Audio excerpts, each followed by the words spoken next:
Ok. Hola, ¿cómo les fue de vacaciones? Espero que bien. Espero que se hayan divertido ya con muchas ganas. Ya nosotros que estamos en sexto, ya estamos casi despidiéndonos de la prepa con un pie en la universidad. Pero aún nos faltan algunas cosillas ahí que todavía tenemos que ver en redacción. Recuerden que estamos viendo el lenguaje figurado. Hay unos cuantos capítulos de lo del lenguaje figurado. Ya hemos visto varias figuras. Vamos a ver todavía unas cuantas más. No son todas, no son todas las figuras del lenguaje figurado. De hecho, es casi un centenar de figuras de tipo de lenguaje figurado, pero puse las más socorridas, las más obvias, a no ser que alguno de ustedes se vaya a dedicar a la carrera de lingüista o filología o gramático. Pues lo más probable es que sí va a profundizar en la cuestión del lenguaje figurado o de los vicios del lenguaje.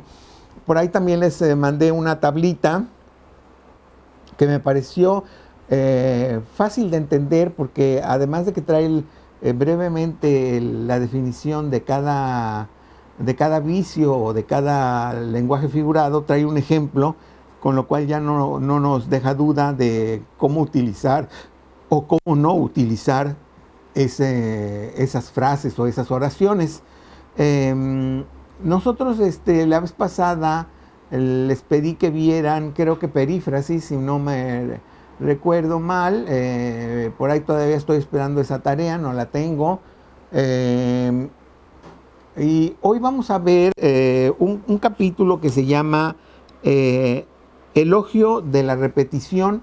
Es el número 51, el capítulo número 51 del manual del lenguaje figurado que tenemos. Les voy a pedir que lo lean. Yo ahorita les voy a, grosso modo, decir de qué trata. En este capítulo nos dice Beatriz Escalante, la autora de este libro, que bueno, aunque normalmente un maestro de redacción está constantemente diciéndoles que cuidado con las repeticiones o cuidado con el uso de las palabras, sobre todo aquellas que terminan en aba o sion, para que no haya por ahí una cacofonía interna que haga la lectura de ese texto difícil o ridícula de plano. Pero en ella dice elogio a la repetición. Y lo primero que dice uno, bueno, pues ¿en qué quedamos? No que ya no tenemos que repetir. No.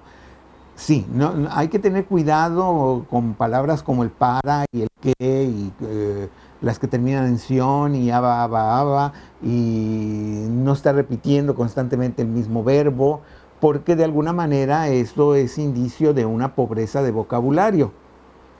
Pero, según la explicación que nos da aquí la autora, hay ciertos casos, sobre todo casos literarios, donde el utilizar la repetición de palabras o de oraciones ya hechas tienen un fin desde luego literario, desde cansar al autor, cansar al lector, perdón, crear una atmósfera, pues decir, y fulanito era muy tonto, y entonces crear un lenguaje ahí muy elemental en donde se va constantemente a repetir ciertas palabras, pero es un recurso literario.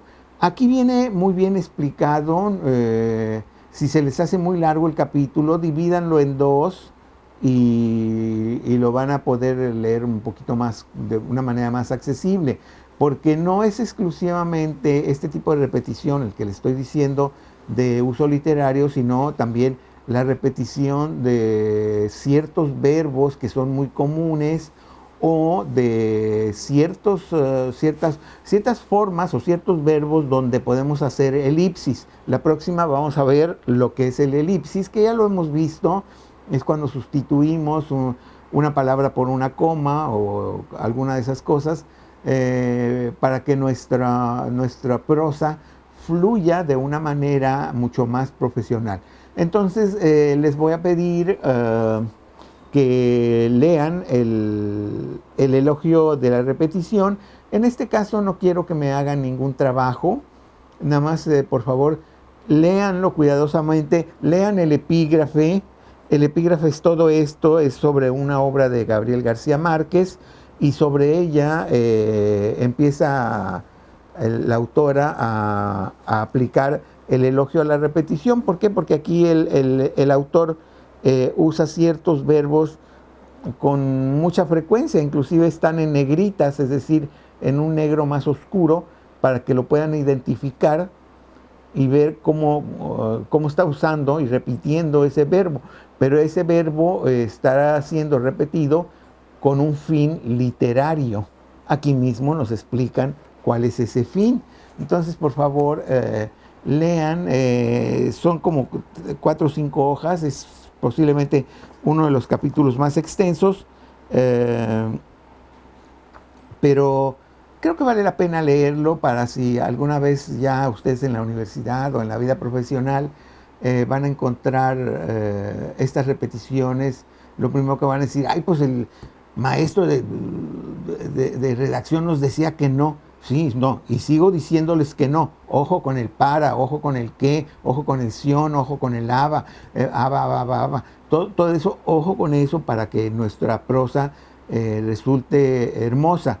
Pero hay ciertas cuestiones de tipo literaria, que hay que tener en cuenta. Esto, desde luego, esta repetición de ciertas formas, espero yo que nunca la vayan a utilizar en un informe gerencial o de tipo profesional, eso no.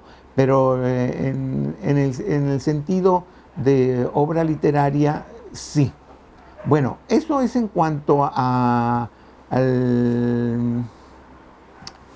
sentido figurado. Otra de las cosas con las que vamos a arrancar esta última parte de nuestro semestre, todavía nos faltan esta parte y luego la parte final. Recuerden que nuestros semestres están divididos en 3. Vamos a empezar a ver lo que es el manual de creación literaria. Ya les había yo platicado un poquito, lo tienen ahí mismo en su manual, se llama Manual de Creación Literaria de Óscar de la Borbolla. En este manual, Óscar de la Borbolla trata de explicarnos ciertas peculiaridades que ya el lenguaje literario, por eso se llama creación literaria, tiene, que la vamos a encontrar y tenemos que resolverla.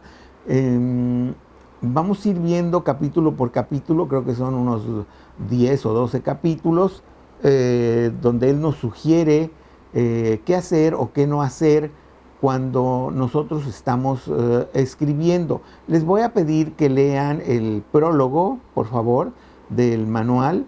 Déjenme decirles, adelantarles así un resumen breve, muy breve, de qué es lo que dice en ese resumen prólogo del libro. Óscar de la Borbolla dice claramente, este libro no es un libro de recetas, no es para que vayas a hacer la gran novela, porque aquí viene cómo hacer la gran novela. O tienes o no tienes talento, eso es un hecho. Pero ya si tienes talento, ahí él va a sugerir algunas formas o algo que debes de evitar cuando estás escribiendo una obra literaria. En ese sentido, este pequeño manual, y digo pequeño porque es muy corto, no es un libro ha de ser unos 120 páginas o algo así, los consejos, a mi parecer, son muy apreciables. Y algo que me llama la atención, y lo van a encontrar ahí en el prólogo, el mismo Óscar de la Borbolla dice, si hay algo que yo quisiera es que los que van a leer este manual, cuando terminen de leerlo, se olviden de él. ¿Por qué dice esto Óscar de la Borbolla? Por lo mismo que ya había dicho antes, no hay recetas. No hay recetas para escribir una gran novela o escribir un gran cuento o cosas por el estilo. No, no existe nada parecido. ¿Mm? Nada parecido existe.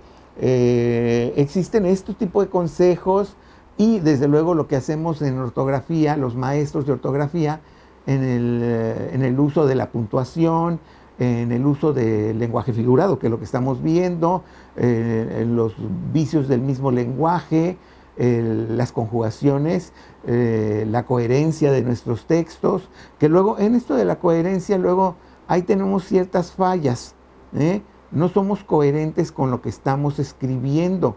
Creemos que la persona que está frente a nosotros o que es nuestro lector nos está siguiendo, ¿sí? Y entonces nos comemos verbos o nos comemos acciones que damos por hecho que nuestro lector ya él lo está tomando en cuenta. Y muchas veces el lector ni siquiera está tomando en cuenta y entonces cuando está leyendo algo dice, bueno, ¿qué pasó? ¿Por qué nos saltamos de esto acá?